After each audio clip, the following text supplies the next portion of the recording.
Hello everyone, welcome back to another Sideline Sato YouTube video. In today's video, we're going to be looking at the top 10 free agents for the summer transfer window of 2023.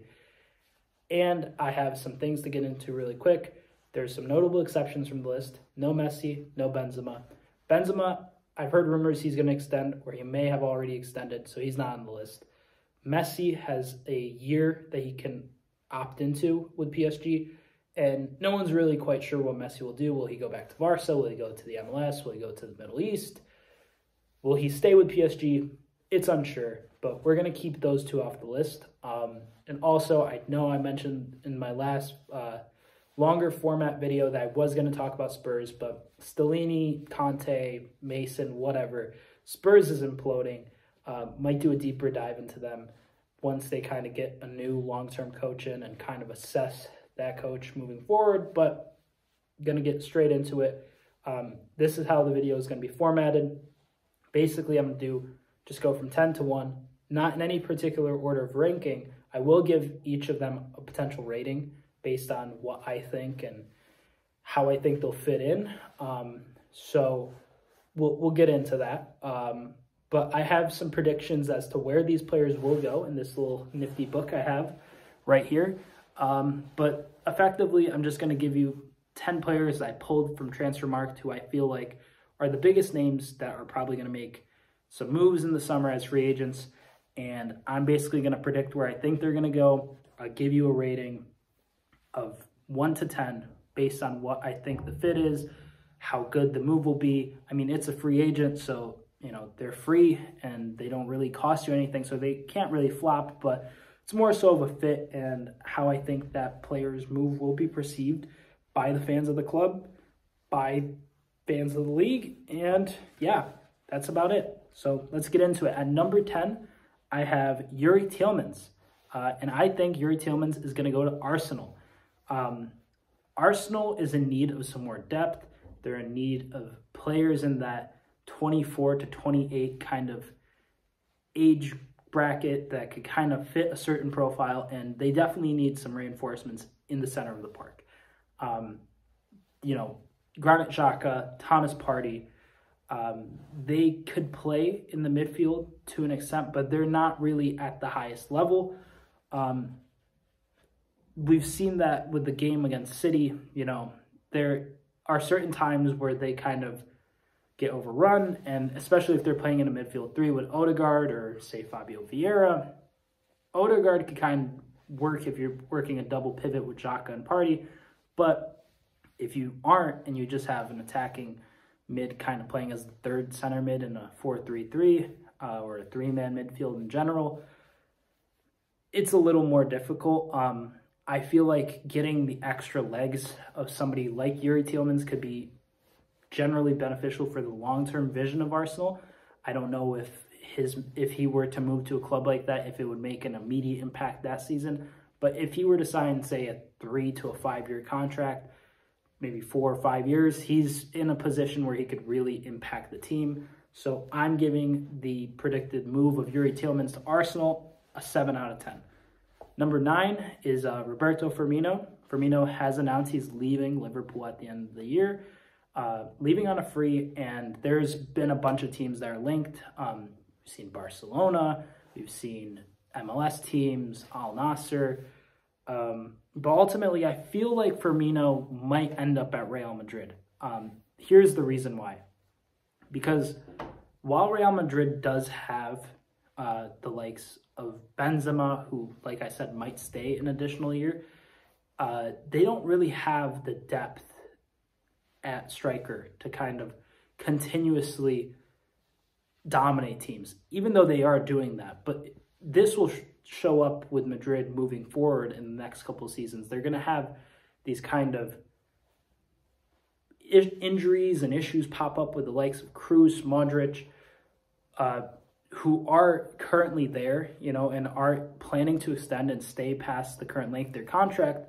But the likes of Endrick, Mariano, Vinicius, Rodrigo, they are all kind of there supplementing Benzema. Obviously, Vinicius is the best forward at Madrid currently, I would say. But as Endrick comes in, as you kind of rotate throughout, you're going to need a player who can provide you that kind of depth at Real Madrid as a striker, and I think Firmino is a solid choice. He could play the false nine, then you could have the wingers kind of go for it and be more sort of like inside forwards. And Endrick is only, 15, 16, so it's going to be a few years before he's really fully firing. So it really is generally sensible to bring in someone like Firmino on a free, bring him in for like a 3-4 year contract, and I think he'd do bits. But I do think this is ultimately a 6 out of 10 move, only because Firmino really doesn't offer Madrid what Madrid would want out of a striker. He's not a super prolific goal scorer, even though he does score goals. And Madrid fans will probably slate him for, either a missed chance or, losing possession here or there. But ultimately, I think he'd be a great move. But I do think that he wouldn't necessarily be a first-team player. He'd kind of be a rotational player for Madrid. Either way, 6 out of 10 for Firmino. At 8, I have Ilkay Gundogan, who I think will move to Barcelona. Gundogan has been captaining City for the past season, maybe season and a half, and he's been absolutely sublime for City. He's silky in possession. He plays good balls to, launch counterattacks for City. He's press resistant to an effect.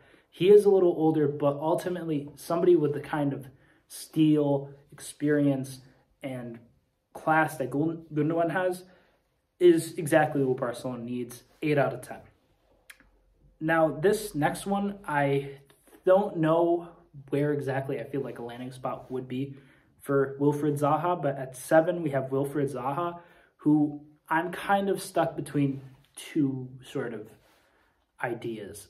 Either Zaha's going to leave the Premier League, go to somebody like, say, Juventus, or Wilfried Zaha will stay in the Premier League, stay in London, and sign for someone like Brentford.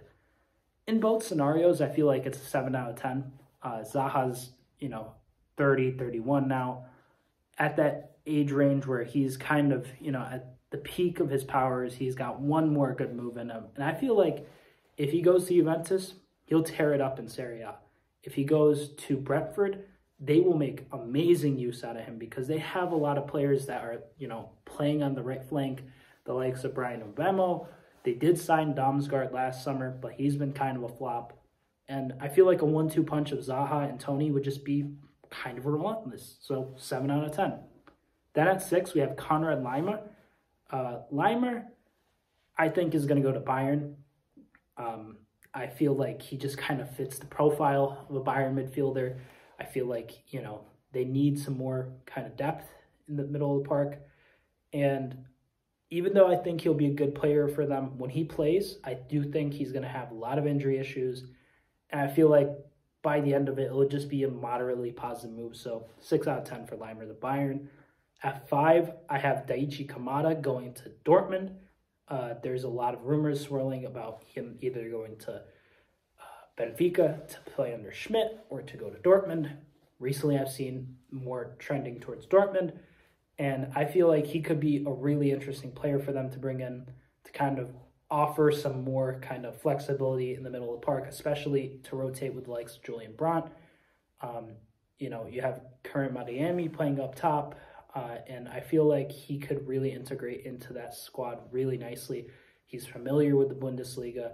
He's been playing there for a while now, and I feel like he could do some numbers there. So 7 out of 10 for that move. Then at number 4, I have N'Golo Kante, and I have 3 specific kind of locations that I haven't really pinpointed for Kante.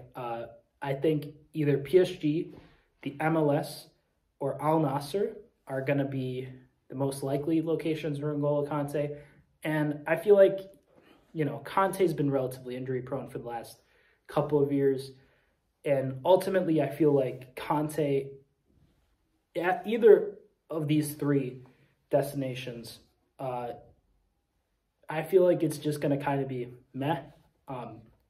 He's got an insane amount of miles on his body. He's been running like crazy. He has a lot of injury issues already that, predate the Chelsea move and have been kind of aggravated with his time at Chelsea. And I feel like that'll continue to show up. But whenever you get someone at the caliber of Conte, when he does play, when he is fit, he's absolutely one of the best midfielders in the world when he's at the peak of his powers. So I do think it'll be a move that's kind of marred a bit by injury and kind of plagued with lack of ability. So 5 out of 10 for that move. At number 3, I have Marcus Thuram. I feel like Marcus Thuram will end up going to Manchester United. And I feel like Thuram is another player who, he does have his injury issues here and there, but when fit, I could totally see him linking up with Marcus Rashford, Bruno Fernandes, Antony, and I feel like he'll be a generally positive move. We'll see if he does go to United, but I feel like it's just the most logical place for him to go. He could kind of play all across the front three. He could play, as the main striker, as a winger, on either flank, and I feel like that's just kind of what United need, someone who's a pure goal scorer, but could also create, create chances for his teammates, and ultimately, I feel like that'll be a 7 out of 10 move for both parties. At number 2, this is a rumor that's kind of been shot down as of late, but I do think there is still some credence to the potential move that could occur here, and that's Evan Ndika to Liverpool. Ndika is another injury-prone-ish player in a kind of string of injury-prone players that I've just listed, Conte, Thuram, and Ndika. And I feel like Liverpool, are probably going to want some more depth moving forward for the next couple of seasons at the back, just to rotate. I mean, Virgil van Dijk's aging. You need somebody to play alongside Konate moving forward. You need somebody to rotate between them. And whether it's Matip or Gomez or Phillips, I feel like one of the center backs will end up getting shifted on. And I feel like that's where Evan Ndika kind of comes in and provides some more availability and some more versatility at the back. If he does come in, I could totally see him playing a kind of Joel Matip type of role, in the sense of coming in and being this rebuild under Klopp's kind of Matip-esque player, where he's there and he kind of comes in on a free and has generally positive impact. So I think that would also be a 7 out of 10. And I saved the best rated free agent for the very end, and I think it's Milan Skriniar of Inter Milan. My prediction is that he's going to go to PSG. PSG needs somebody to kind of come in and help at the back a bit more in the likes of the Champions League and make them a real UCL contender. Skriniar has played in the Champions League for Inter, and on top of that, he does provide a level of versatility that I feel like a lot of the options right now do provide, but are kind of, once again, injury prone. Skriniar also is injury prone, but at the end of the day, you have Kimpembe, you have Marquinhos, and their quality, they're world-class, I'd say. But you need to rotate if you're going to challenge for the Champions League and also challenge for a league title, regardless of the league. And bringing in somebody at the level of Skriniar would be absolutely immense for them. So I think that'd be a 9 out of 10 transfer. I feel like when available, he'll probably be able to be a real rock at the back for them alongside Marquinhos or Kimpembe. And ultimately, it could provide some solid tactical flexibility for any incoming coach to PSG post-Galtier. And, I mean, you could even run a 3 at the back with them. So, yeah, that's my top 10. Kind of a longer video than I anticipated, but still, all my thoughts are in there for the top 10 free agents of the summer. I listed them all, went through them, and gave my thoughts. And if you agree on the destinations, disagree on destinations, agree on the ratings, disagree on the ratings, please sound off in the comments. Love to hear your feedback. There will be more videos coming soon, of course. But I'm Sideline Sato. Peace.